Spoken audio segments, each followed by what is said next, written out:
We had the best time on our photo shoot. Although we have to tell everyone, we were like, since we're both dancers, of course you're a real dancer, we were like posing and organizing and competing on who was doing what, and then finally we were like, screw it, and you gave me a big hug, and that was the perfect shot. You said that was going to happen. I knew it would be that way, actually. And not only are we competitive, but we're perfectionists. Exactly. So I'm going to go off script right off the bat and say I want you to start kind of from the beginning with Houston Ballet. Okay, I'm about to tell it all. 1972, I started in Houston Ballet Academy. I took ballet all the way through school. I graduated from Lamar Senior High at 17, and then August 30th of 1983, I signed a contract with the Houston Ballet. So that was my goal. My dream was to be a soloist. I wanted to do a soloist role, you know. And in 1987, 4 years later, I became a soloist. That's pretty quick, isn't it? Well, I mean, for me, Yeah. for Yeah. me it was. But the big thing that I never expected was 1990. So in 1990, I became a principal dancer with the Houston Ballet. Now, to me, I just wanted to just be, you know, like I said, a soloist. So becoming a principal was a big deal, but I had no idea what a big deal it was because I was the first African American principal dancer of a major ballet company. In the whole country. Yeah, so I didn't know. And this was 1990. Right, in Houston, Texas. Amazing. Right, and people are like, what, in Houston, Texas, bang, bang, tumbleweed, you know. They had no idea. They had no idea. So, and then after that, I mean, you know, Ben Stevenson did ballets for me, and I danced all over the world, and I did what little girls dream of. Yes. But for me, it was just basically ballet picked me.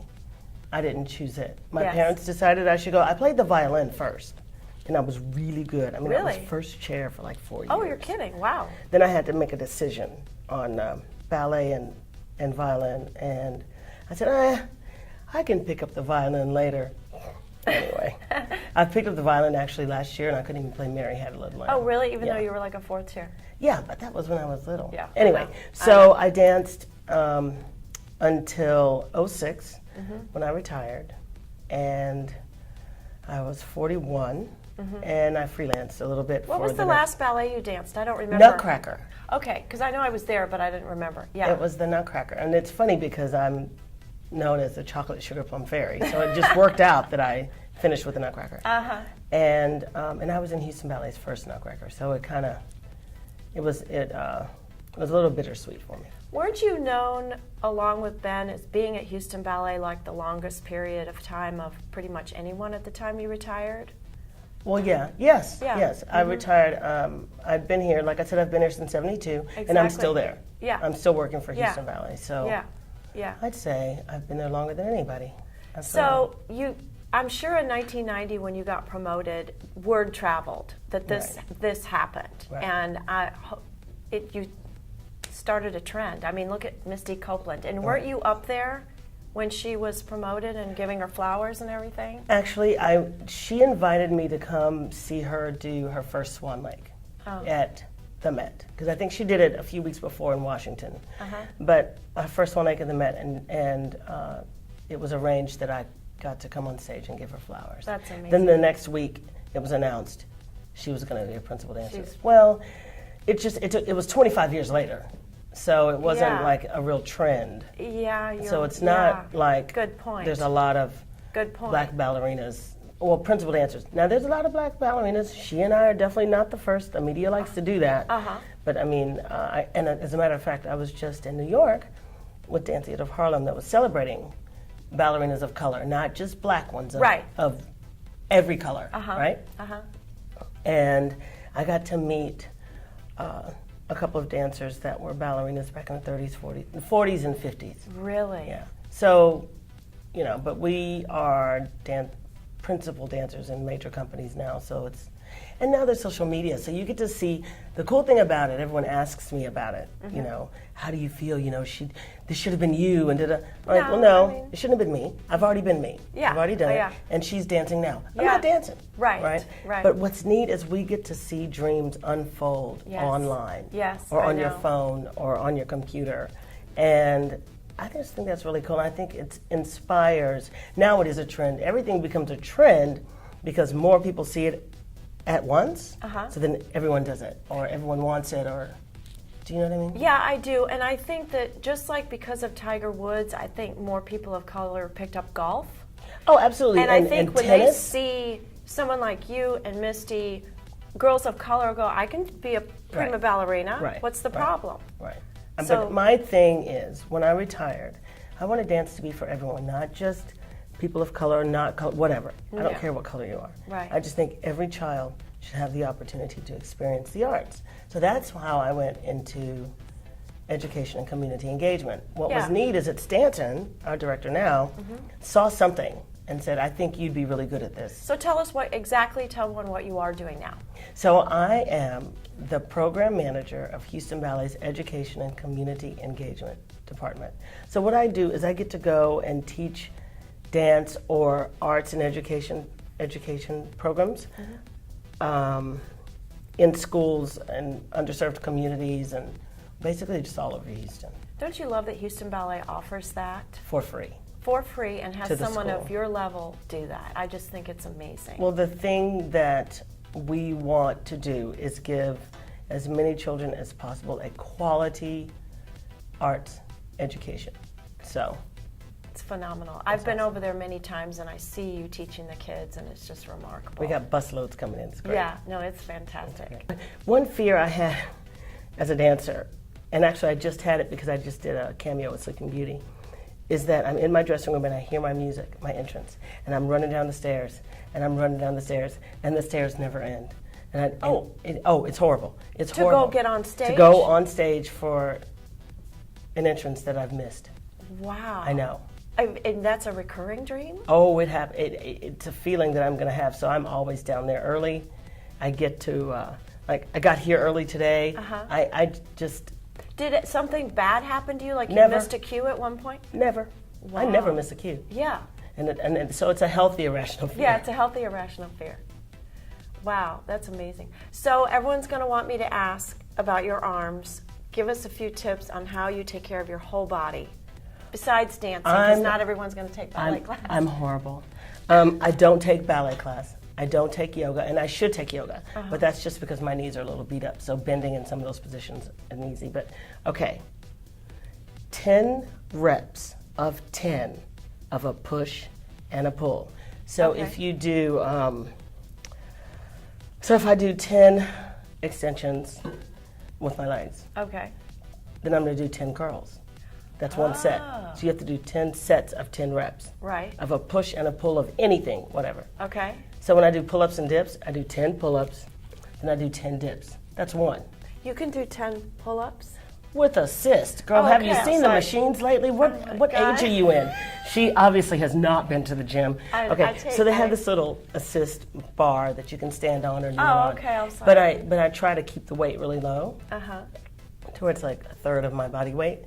And it's hard. But if you get through 10, then if I need more help, I'll take more help, because the key is just to get through 10 sets of 10 reps. Well, that's write the key. that down, everybody. I mean, it works. It's kind of weird. You know, they say you can do everything you want in life, but doesn't always have to be in order. It's in an order, but it might not be in the order you think it's going to be in. Right.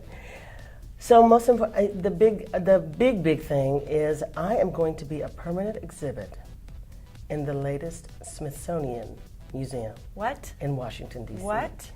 The National Museum of African American History and Culture opens on September 24th. In the Smithsonian? I'm going to be in the Smithsonian. Are you going to be it's not a wax. Everyone goes, you're going to be wax? There's no wax in the Smithsonian. There's just old stuff, you know? Like they have Carl Lewis's gold medals. They've got Lena Horne's stormy weather dress. They've got a lot of history from the History Museum, like slave shackles and things like that. They've got, I'm sure they've got Jesse Owens' shoes. I mean, they've got these amazing things. And my ballet shoes. And I think my last pair of ballet shoes and point shoes, and the contract I signed to be a principal dancer. The original one that you The signed? one that I signed. And I think the ballet's gonna, Okay, so the Smithsonian, you got contacted, and it's finally opening in September. Right. They contacted me over 2 years ago. I've been sitting on it. How did you stand it? Well, because I didn't believe it was going to happen. I thought, okay, first when I got the email, I thought it was a hoax. Then I emailed back, and then first I called, and they said, Smithsonian? Seriously? National American Museum. Am I really going to be in it? And then, that's how they answered the phone. Then I said, may I speak to Timothy Ann Burnside? Yes, da-da-da-da. And then she came down. I mean, she's official. It was official. And they came and got my shoes. She'd just gotten Carl Lewis's medals. Oh, my God. So she came and got my shoes, and she talked with the ballet, and she got some press, some things with my picture on the front, some playbills, and the contract that I signed in 1990 to be a principal dancer. Is that going to be sort of what your I don't know how label it's is, going to or- be. Yeah. I don't know. What's going to be on the plaque? But I know it's going to say first African American female to be a ballerina in a major ballet company. It's going to say something like that. Yeah. And then my name. Now, if I am above the trash can under the fire extinguisher, I'm happy. Fine. I'm in the Smithsonian. You're in the Smith. My you have a son. I have a son. A darling, beautiful 13-year-old son. One day, he's going to see it in September. Yeah. But I'm saying, my great-great-grandkids can go, that's Yeah. my great-great-grandkid Oh my mom's God. shoe. Yeah, I know. But my son, he's 13. So I could see him going, Mom, we came all this way for a crinkled-up brown shoe. We have one of those in the closet. I mean, I could see him. I doubt he's going to say that. Because he's going to walk into the Smithsonian and be like, oh. Yeah, yeah. Well, okay, still. so when the ribbon's cut, they're going to be... Obama's cutting the ribbon. Oh my gosh, that's so exciting. We're going in, and I don't know they're going to send me the information. Think of the people you're going to be amongst, even at the opening and stuff. I know. Oprah walked through there and gave like $5 million. She got to go into the bowels before they've even well, for put the $5 things million, out. she should. Well, and then after she saw what they had, she's given more money. Oh my She's the gosh. biggest contributor. That's so exciting. It is exciting. That's really exciting. I still don't know. I'm still thinking they're going to call me and go, okay, well, Miss Anderson, we kind of didn't have room. We had to make room for Michael Jackson's club. All right, so Lauren, before we go, I know you have a couple more stories that I don't know about, so share. Well, since we're talking about Washington, D.C. and the Smithsonian, George and Barbara Bush are big supporters of the Houston Ballet. So he was in office. He wasn't vice. He was president at this time, and he had to leave during the performance. So he invited the company to the White House. The company was performing in D.C. The company was performing at the Kennedy Center. He had to leave during the show, so we were all invited to the White House for lemonade and cookies or whatever. So we go, and I'm standing there, and I'm a little bored because I'm thinking about sewing shoes or doing whatever I've got to do. And I look, just kind of peek down the hallway, and George Bush is coming down the hall. Now, he wasn't supposed to be able to meet with us because he was busy. Well, he is the president, right? Right. So I'm looking, and he comes, and he goes like this in a circle, and he starts jumping, and I'm like, You're kidding. You're kidding me. So I'm about to tell someone. He goes, and I'm like, really? You just told everyone now. I know, but I mean, this was back in. Yeah. And he kind of winked at me as he walked in the door, and I thought, And you're like, I want to tell everyone. I want to take it. I had a secret with George Bush. That's so funny. And then, and then another time we were dancing at Kennedy Center. Barbara Bush sent little cards basically saying, welcome, I think it was to the principal, and welcome to Washington. If there's we're so happy you're here representing Houston in such a fine way. If there's anything you need, let us know. And there's a phone number, Barbara Bush, and there's a phone number. Now, I'm a brat. I'm a little bit of a brat. So I go upstairs. There's no cell service in the basement. So I go upstairs and I call the number. Just to test it? I just want to know who I can call in case something happened, right? So I call the number, Barbara Bush's desk. And you're like, oh my God. I go, hi, this is Lauren Anderson with the Houston Ballet. And she goes, honey, is there something wrong? And I said, may I ask who I'm speaking to? She goes, this is Barbara Bush. And I went, you answer your own phone? She goes, well, yeah, who else is going to answer it? I mean, they're such warm, normal people. It was just awesome. Did she say, why are you calling? And you're like, I'm just I did. I prank told calling her. to make sure it's I told her. She said, well, is there something wrong? I said, well, no, actually, I was just calling to see whose number this was because it was under your name. I just figured I was going to get your secretary and I'd leave a message saying, thank you so much for sending us a nice basket and a card. And she picked up the phone. She picked up the phone. I can't believe it.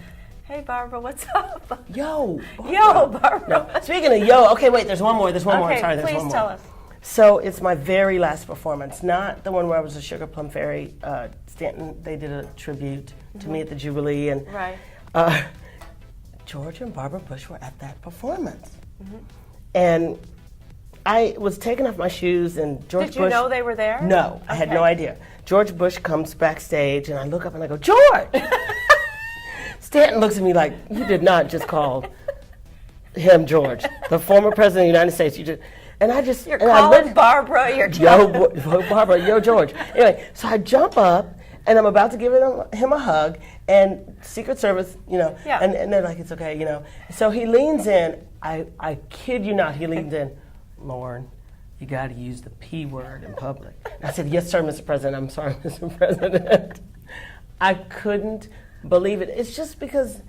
And was anyone standing there when you gave him the Hey George? Yes, and I know, I said, I'm in so much trouble. I'm in so much trouble. I thought, well, wait a minute, I'm not a ballerina anymore. But they could fire me from my job. They could still do something to you. Yeah, it was inappropriate, but I couldn't, they're such warm people, and they've always been so nice to me and supportive. So it just happened. I love it. I know. Well, thank you, Lauren. This was like the best interview ever. I love you so much, and I really look up to you so much. Thank you, That's honey. a wrap. Thank you. Mwah.